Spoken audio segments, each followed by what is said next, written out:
Hey guys, John from JTL Powersports here, coming at you with our first official test video. This is a 2002 Triumph 955i that we picked up from a Copart auction. 31,000 miles on it, and she was laid down on the left side here. See a little bit of damage there, and then the right side took some damage to the upper. She's got 31,000 miles on her. She still runs and rides, but insurance decided to total this one out.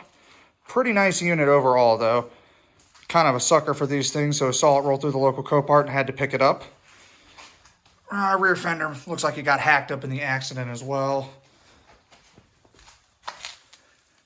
Tires, good tread. Motor is leaking a little bit of oil. We haven't figured out from where yet. We're going to investigate that. We are going to be selling this engine complete though. Sorry guys, iPhone camera in the garage. First video, so bear with us here. Just trying to show this thing off. Front tires got decent tread on it too. Looks like it was a really well cared for unit. Had some LEDs on it. Nothing else really aftermarket. The exhaust is factory. Let's go ahead and fire it up here. Won't run it too long because we are in a garage. It's cold outside. 31,188 miles. Starts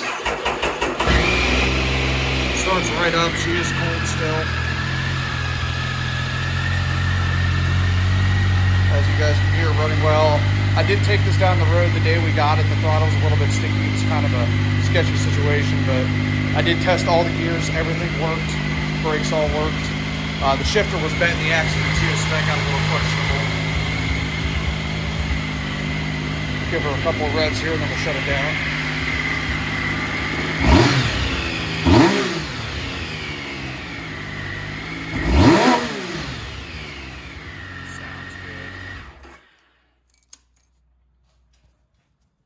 All right, guys, all the parts off this bike are going to be for sale on our eBay store. I'll leave a link in the description below, or you guys can call, text, Instagram us, 330-464-6240 for all your parts needs. Guys, that's going to wrap it up for the 2002 Triumph Daytona 955i parts unit from JTL Powersports. Thanks for watching, guys, and we're out.